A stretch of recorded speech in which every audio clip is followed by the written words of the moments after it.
ائمہ مساجد اہل سنت، محترم سامعین، پردہ نشین سامعات، بالخصوص نقیب اہل سنت، برادر محترم، صدیق محترم حضرت مولانا شمیم اختر نوری صاحب قبلہ، السلام علیکم ورحمۃ اللہ تعالی وبرکاتہ۔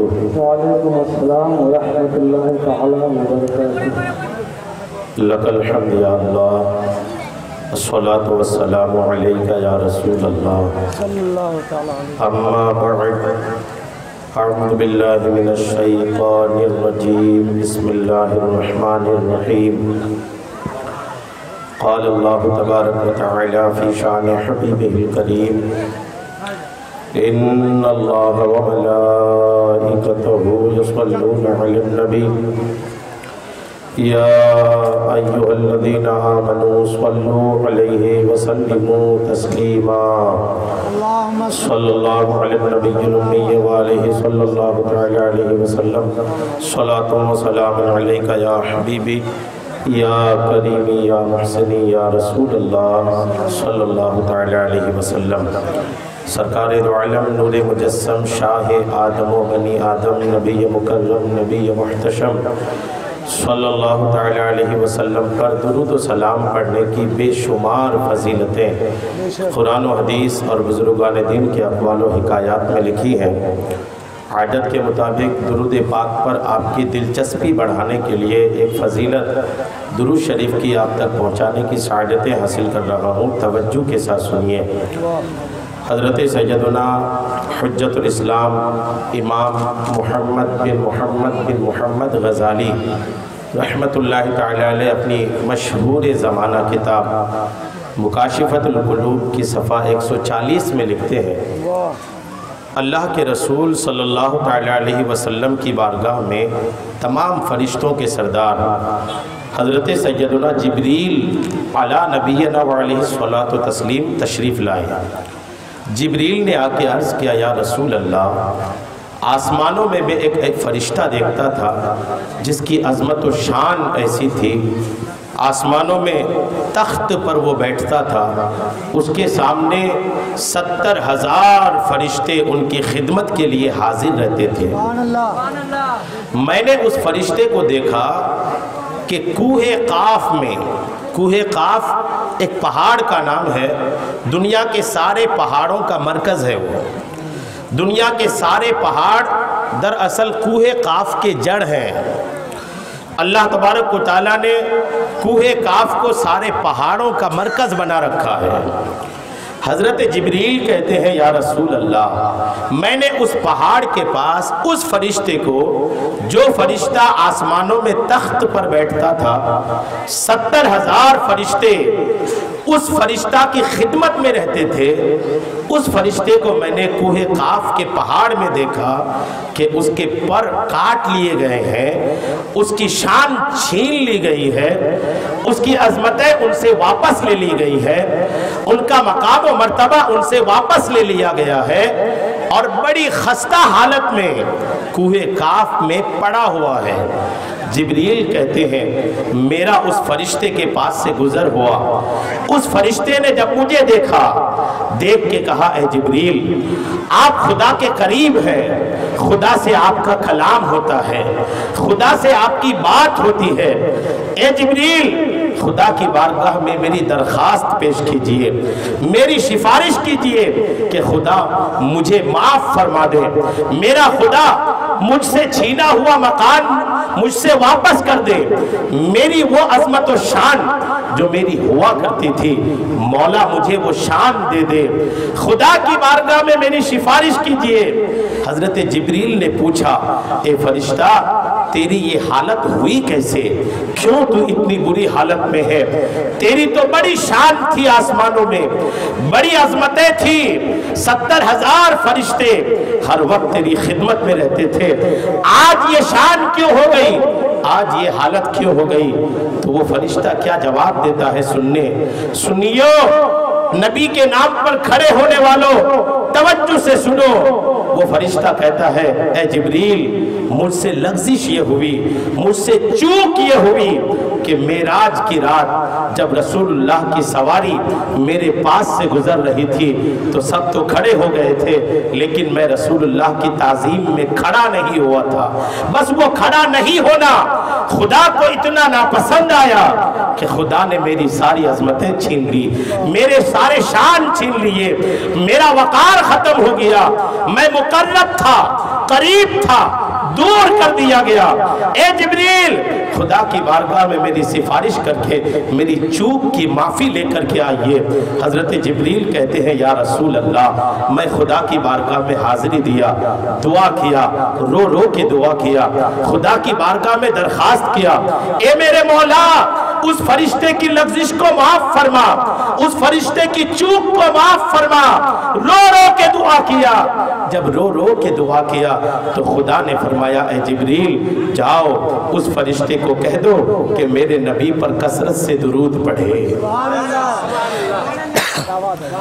اللہ نے فرمایا فرشتے اگر لغزش کی معافی چاہتے ہو تو میرے نبی پر کثرت سے درود پڑھو۔ جبریل کہتے ہیں یا رسول اللہ، میں نے اس فرشتے کو آ کے کہا اور وہ فرشتہ رب کے حکم کے مطابق جب رسول اللہ پر درود پڑھنے لگا، رب نے ان کی لغزش کو، ان کی چوک کو معاف کیا، اور جو کچھ شان و مرتبہ، جو کچھ عظمتیں، جو کچھ ان سے واپس لیا گیا تھا، درود کی برکتوں سے اللہ نے سب کچھ ان کو واپس فرما دیا۔ ہے نا درود شریف کام کی چیز؟ خوب پڑھا کرے۔ ماں بہنیں جب کھانا بنائیں، ہاتھ آپ کے بیزی رہتے ہیں، پیر آپ کے لگے رہتے ہیں، زبان آپ کی خالی رہتی ہے، درود پڑھا کریں۔ آپ کھیت میں کام کرتے ہیں، زبان سے کام نہیں کرتے، زبان کو درود پہ لگا رکھیں۔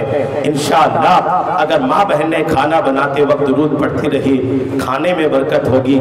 آپ کھیت میں کام کرتے درود پڑھتے رہیں، رب نے چاہا تو کھیت میں برکتیں ہوں گی۔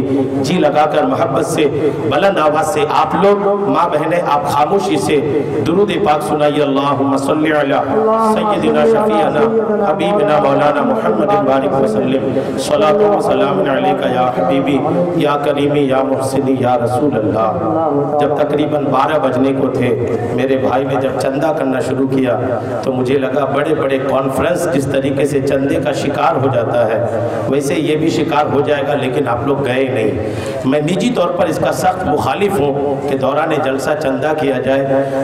یہ جو چھوٹا جلسہ تھا اس میں تو چل جاتا ہے، لیکن بڑے کانفرنسوں میں ایک ایک مہینہ آپ لوگ چندہ کرتے ہیں، اور ایک رات کے لیے، 2 رات کے لیے، 3 رات کے لیے چندہ کرتے ہیں، اور جب وہ رات آتی ہے نصیحتیں سنانے کی، تقریر سنانے کی، تو اس رات کو بھی چندے کی نظر کر کے صرف دولت کا مسئلہ بن رہتا ہے، جلسے کا کوئی نتیجہ نہیں نکلتا۔ لیکن آپ لوگ گئے نہیں، الحمدللہ ہماری اسلامی بہنیں بھی بیٹھی ہیں، آپ لوگ اگر بیٹھی ہیں تو انشاءاللہ آپ کا بیٹھنا کامیاب ہو جائے۔ آپ لوگ بیٹھے ہیں اتنی رات تک، آپ کا بھی بیٹھنا کامیاب ہو جائے۔ جی لگا کر حصول برکت کے لیے ایک مرتبہ درود پاک سنائیے تو میں شروع ہوں۔ اللہم صلی علی سیدنا شفیعنا حبیبنا مولانا محمد بارک وسلم، صلاۃ و سلام علیکہ یا حبیبی یا کریمی یا محسنی یا رسول اللہ صلی اللہ تعالی علیہ وسلم۔ شہید اعظم کے ذکر سننے کے لیے ہم بیٹھے ہیں۔ پورا یہ 10 دن کا عشرہ گزرنے کے بعد اب تک کئی بیانات آپ سنے ہوں گے، امام حسین کا ذکر آپ سنتے آ رہے ہیں۔ آج امام حسین کی سیرت سے میری اسلامی بہنوں کے لیے بھی اور آپ لوگوں کے لیے بھی کچھ سبق عرض کرنے کی میں سعادت حاصل کر رہا ہوں، کچھ پیغام دینے کی کوشش کرتا ہوں کہ آخر یہ کربلا کیا صرف سننے سنانے کی ہی چیز ہے یا اس سے کچھ سبق لینے کی چیز ہے۔ سنیں آپ، قرآن خدا کا کلام ہے، اگر قرآن صرف تلاوت ہی کیا جائے، صرف پڑھا جائے تب بھی ثواب ہے، لیکن قرآن کے آنے کا مقصد صرف تلاوت نہیں بلکہ قرآن کے احکام کو لیا جائے، قرآن کے سبق کو لیا جائے، قرآن کہنا کیا چاہتا ہے اس کو لیا جائے۔ یوں ہی کربلا ہر محرم آ جائے تو صرف محرم کی محفل منانے کا نام کربلا نہیں ہے۔ محرم آ جائے محفلیں جمع کر کے علماء کو بلا کر تقریر سننے کا نام صرف یاد کربلا نہیں ہے، ذکر کربلا، کربلا کی تاریخ جب جب پلٹ کر کے آئے تو اس کربلا کی جنگ سے، کربلا کے میدان سے، امام حسین کی سیرت سے اگر آپ نے سبق لیا تو آپ کامیاب حسینی ہے، سچے حسینی ہے۔ اور اگر آپ نے صرف ایک رسم بنا رکھا، ایک ایسا رسم کہ ہر سال ہمیں چندہ کرنا ہے، ایک جلسہ کرنا ہے، پھر جلسہ کرنے کے بعد جیسے جلسہ سے پہلے تھے ویسے ہی جلسہ کے بعد ہے، تو آپ یہ جلسے کرتے رہو، کرتے رہو۔ اس جلسے کا آپ کو آخرت میں ویسا فائدہ نصیب نہیں ہوگا جیسا ہونا چاہیے۔ ایک سچا حسینی کو مرنے کے بعد حسین کی عقیدت اگر کام آئے گی تو تب کام آئے گی جب حسین کے کردار کو آپ لیں، امام حسین کی زندگی کو آپ لیں، کربلا کے پیغام کو آپ لیں۔ کربلا ایک ایسی جنگ ہے، کربلا ایک ایسی لڑائی ہے جو اپنے اندر ایک مسلمان کے لیے جینے کا پورا زاویہ رکھتا ہے، جینے کا پورا نمونہ عمل رکھتا ہے۔ اگر صرف اور صرف کربلا کے جنگ کے پیغام کو آپ لے لیں تو انشاءاللہ ایک سچا پکا مومن ہونے کا آپ کو شرف حاصل ہوگا۔ آئیے کربلا کا پیغام کیا ہے، امام حسین کی سیرت کیا ہے۔ میری اسلامی بہنوں، اس 10 دنوں میں ہمارے علاقے میں کئی جگہ گیا، لیکن یہاں جیسی خاموش اسلامی بہنیں میں کہیں نہیں دیکھا۔ آپ لوگ چپ سن رہی ہے، یہ قابل تعریف ہے۔ اور تھوڑی دیر خاموشی سے صرف خاموشی نہ بیٹھیے بلکہ آپ اپنے غور و فکر کے ساتھ ڈوب کر کے سنیے، حسین کا ذکر سنیے۔ سیدنا امام حسین رضی اللہ تعالی عنہ کتنے عظیم الشان شخصیت ہے، کربلا میں آپ پیغام کیا دینا چاہتے تھے، آئیے سنیے۔ امام حسین رضی اللہ تعالی عنہ کی سیرت سے میں شروع کرتا ہوں، اور جب تک میں بولوں گا جب تک آپ کے چہرے کو پڑھ نہ لوں کہ آپ اب لگتا ہے کہ آپ کو جانے کی چاہت ہے، آپ کو لگے کہ اب ختم کرنا ہے، جیسے ہی میں آپ کا چہرہ پڑھا تبھی میں بیان ختم کر دوں گا، چونکہ میں نجی طور پر ایک عالم ہونے کی حیثیت سے میں یہ مسئلہ خود میں سمجھتا ہوں، اگر دین کی بات کسی کو سناؤ تو اسی کو سناؤ جو سن رہا ہو، سنے نہ، دھیان کہیں ہو، اونگ آ رہی ہو، ادھر ادھر پلٹ رہے ہو، ان کو دین کی بات سنانا میں گناہ سمجھتا ہوں۔ اس لیے آپ توجہ سے سنیے، دھیان سے سنیے، اور اس نیت سے سنیے کہ سننا بھی ہے اور سن کر عمل کرنا ہے۔ آپ صبح اٹھ کر کے اگر کوئی پوچھے جلسہ کیسا رہا، مولانا کی تقریر کیسی ہوئی، تو آپ صرف یہ نہ کہیں کہ کیا تقریر تھی، بلکہ یہ کہیں کہ ہمیں یہ سیکھنے کو ملا، یہ سیکھنے کو ملا، اب ایسا کرنا ہے۔ یہ وہ عالم نے کہا اب ہمیں یہ کرنا ہے۔ میری اسلامی بہنوں، اب آپ بھی سن کے یہ صبح آپ کی زبان پہ ہو، اور جو جلسہ میں نہیں آیا آپ اس کو پیغام دے، کیوں نہیں گئی تھی وہاں تو یہ بات سکھائی گئی۔ آپ سن کر کے عمل کی نیت سے سنیے، انشاءاللہ آپ کا بیٹھنا بھی کامیاب ہوگا، ہمارا بیٹھنا بھی کامیاب ہوگا۔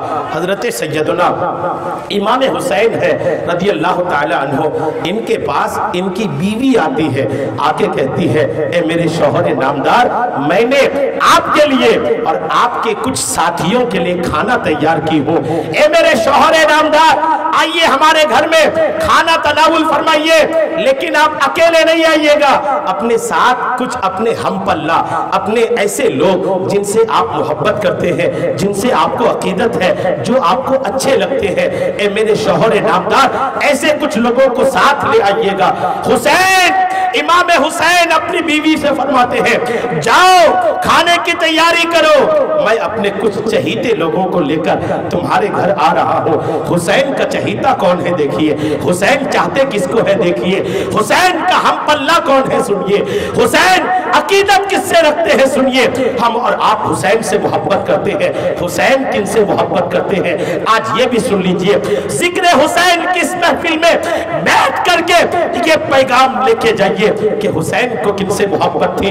امام حسین کہتے ہیں اپنی بیوی سے اے میری بیوی جاؤ کھانا نکالو تیاری کرو، میں اپنے ان لوگوں کو جن سے میں محبت کرتا ہوں ساتھ لے کے آتا ہوں۔ اگر آپ کو آپ کا کوئی دوست دعوت کرے کہ خود بھی آنا، کچھ اپنے ساتھیوں کو لے کے آنا، تو آپ اپنا اسٹیٹس کا دھیان رکھو گے، آپ اپنی پہنچ کا دھیان رکھو گے، آپ اپنی عزت و وقار کا دھیان رکھو گے، کوشش تو کرو گے کہ کسی ایسے کو ساتھ لے کر جائے جس کی وجہ سے آپ کی عزت بڑھ جائے۔ لیکن